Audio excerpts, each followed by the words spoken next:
Hello everyone. आज हम इस वीडियो में डिस्कस करने वाले हैं केवीएस पीआरटी के पीवाईक्यूज़, यानी कि जो 2023 में एग्ज़ाम हुआ था उसके रिलेटेड हम लोग मैथ की पीवाईक्यूज़ का डिस्कशन कर रहे थे। तो यहाँ पे हमने 50 क्वेश्चंस तक डन कर लिया था, 50 क्वेश्चन हमने डिस्कस कर लिए थे। अब हम बात करने वाले हैं 51 नंबर क्वेश्चन से। ठीक है, तो पहला क्वेश्चन दिया है कि अंकों 3, 4, 0, 6 और 5 से बनी 5 अंकों की बड़ी से बड़ी और छोटी से छोटी संख्या का योग बताना है आपको। ठीक है, तो 3, 4, 0, 6 और 5 से बनने वाली सबसे बड़ी संख्या क्या हो जाएगी? 65,430। क्योंकि देखिए सबसे बड़ी 6 हो गई, फिर 5 हो गई, फिर 4 हो गई, फिर आ गया आपका 3, फिर क्या आ गया आपका 0।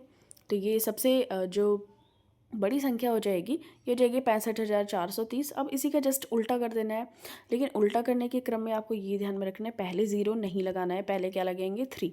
ठीक है, तो सबसे छोटी संख्या हो जाएगी 30456। ओके, तो दोनों संख्याओं का योग हो जाएगा इतना।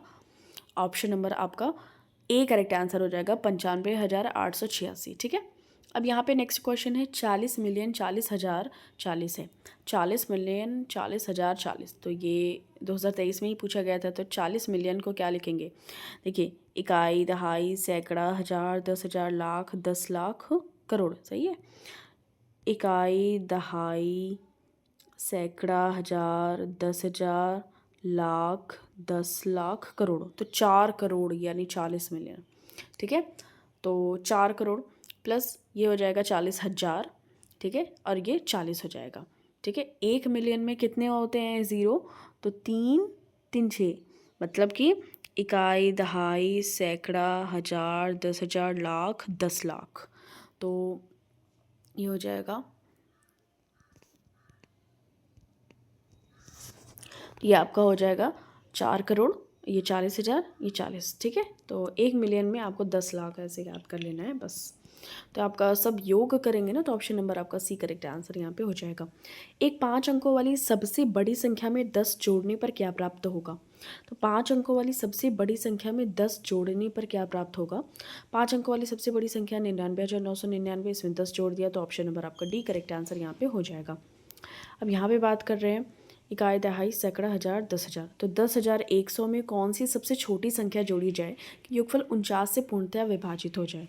ठीक है, तो सबसे पहले तो 49 से इसको डिवाइड कर देंगे। क्या करेंगे? भाग दे देंगे। आ जाएगा आपका 6 शेष। कितना आ गया? 6 शेष आ गया।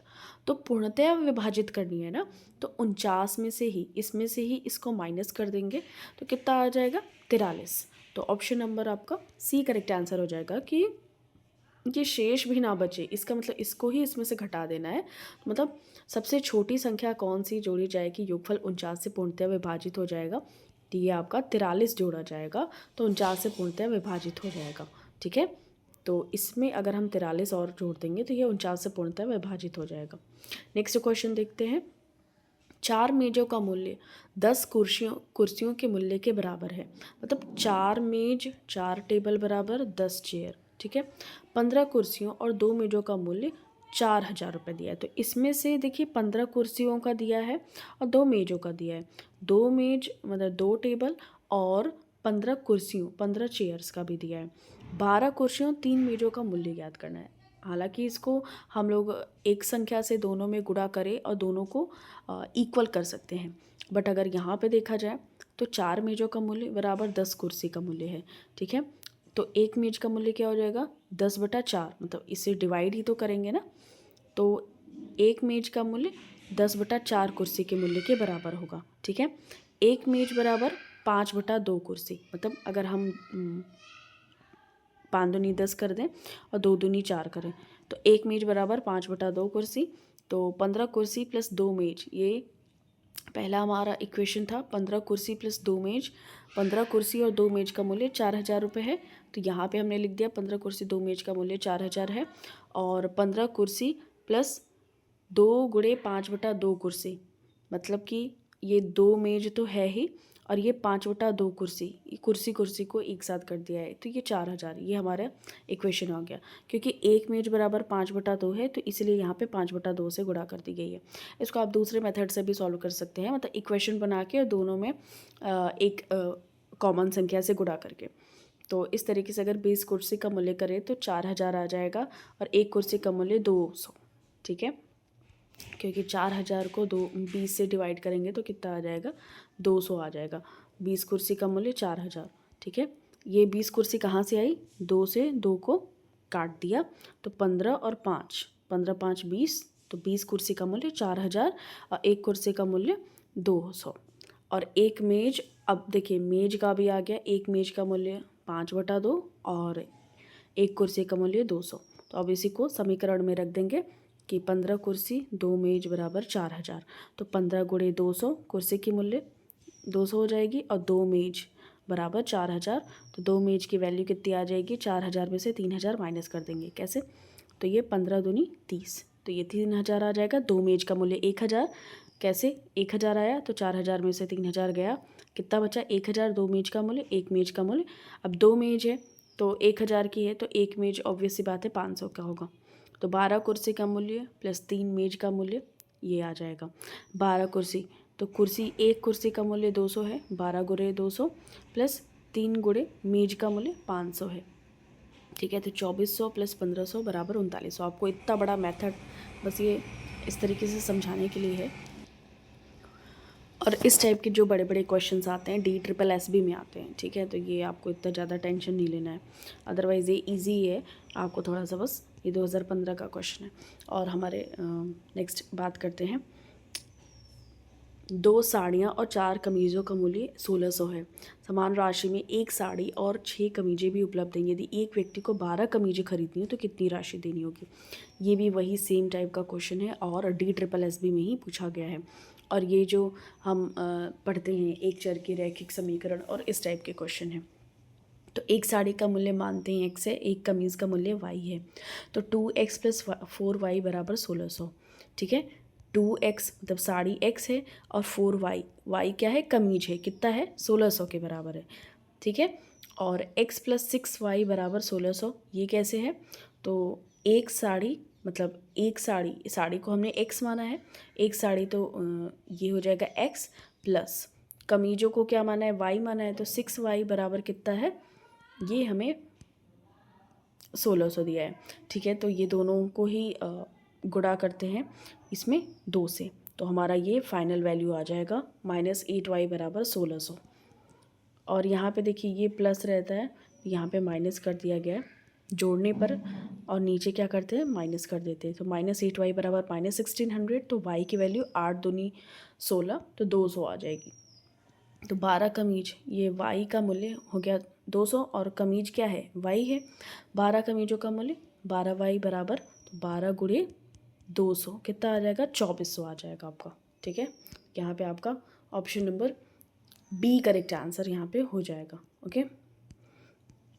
नेक्स्ट है देखिए DSSS PRT का क्वेश्चन है, तो ये भी आपके काम आ सकता है। प्रथम 30 प्राकृतिक संख्याओं का योगफल बताना है, ठीक है। तो प्रथम n प्राकृतिक, ये एक फॉर्मूला होता है, 30 प्राकृतिक संख्याएं, तो n की वैल्यू है 30 और 30 + 1 कर देंगे बाई 2 कर देंगे, तो कितना आ गया आपका 2 से 15, 15 दूनी 30 हो जाएगा, और 30 और 1 31, तो 15 गुणे 31 465, तो ऑप्शन नंबर आपका सी करेक्ट आंसर हो जाएगा। ये फॉर्मूला आपको एज इट इज़ याद रखना है। और अब यहाँ पे देखिए घात वाले हैं, 9 घाते 2, 10 घाते 2, 11 घाते 2, प्लस ये ऐसे 20 तक चला जा रहा है, ठीक है। ये LDC का एग्ज़ाम हुआ था, DSSS LDC, तो उसमें पूछा गया था।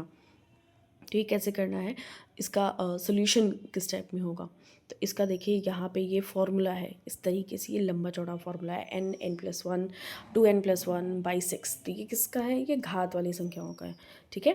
तो अगर हम बात करें तो वहाँ पे n की वैल्यू पुट कर देंगे तो हमारा इस तरीके से यहाँ पे आ जाएगा। n की वैल्यू क्या रखनी है हमें, 9 घाते 2, 10 घाते 2, 11 घाते 2, ये 20 का स्क्वायर ऐसे करके है, ठीक है। तो यहाँ पे n की वैल्यू 20 हो जाएगी, n+1 और 2n+1, ये अंतिम संख्या यहाँ पे दी गई ना, तो 20 यहाँ पे हो जाएगी, 20 + 1 2 गुणे 20 + 1 और यहाँ पे 6, और इस तरीके से हम इसको सॉल्व करेंगे तो फाइनली हमारा 70 गुणे 41 -12 गुणे 17 आ जाएगा, ठीक है। तो इस टाइप से यहाँ पे ये हमारा option number C correct answer हो जाएगा। ये DSSB LTC में पूछा गया था। आगे के क्वेश्चंस आप देख सकते हैं। 7 के घाते 1287 में 172 से भाग दिया जाए तो क्या शेषफल होगा। ठीक है, तो यहाँ पे अगर हम क्वेश्चन देखें तो ये घात वाला क्वेश्चन है। जैसे 7 का अगर हम जैसे 1287 को पहले तोड़ना है तो 429 गुणे 3 करेंगे तो ये 1287 टूट जाएगा। ये थोड़ा सा डिफ़िकल्ट क्वेश्चन है, तो देखना पड़ेगा आपको। तो अब यहाँ पे क्या करते हैं, 3 है और ये 429 है। अब 7 गुणे 7 गुणे 7 करते हैं ना तो 343 ही आता है। ठीक है, तो अब 7 घाते 3 की बजाय हम क्या लिख सकते हैं, 343 के पावर 429। अब 343 को कैसे लिख सकते हैं, 344 माइनस 1 भी तो कर सकते हैं, क्योंकि एक के ही फॉर्मेट हमें लाना पड़ेगा तभी हमारा आंसर आएगा। ओके, तो 344 माइनस 1 करेंगे और यहाँ पे 429 की घात करेंगे। ठीक है, और अगर हम बात करें इसको 172 से भाग दिया जाए, 172 से हम भाग देंगे तो हमारा क्या आ जाएगा, -1 की पावर 429 बराबर -1 आ जाएगा। और अभिष्ट शेषफल क्या हो जाएगा, इसको भाग देने पर ये -1 ही आएगा और ये आ जाएगा 172 में से 171। ऑप्शन नंबर आपका बी करेक्ट आंसर यहाँ पे हो जाएगा। यहाँ पे देखिए DSSB का PRT का क्वेश्चन है। 1 से 20 तक के सभी प्राकृत संख्याओं का योगफल ज्ञात करना है। ठीक है, तो यही फॉर्मूला है जो हमने अगेन इसको डिस्कस किया था ऊपर। तो n की वैल्यू क्या हो जाएगी, 20 हो जाएगी। ठीक है, 20 प्लस 1 बटे में 2। ठीक है, ये फॉर्मूला है, ये फॉर्मूला आपको ध्यान रहेगा तो सारे क्वेश्चंस आप सोल्व कर लेंगे।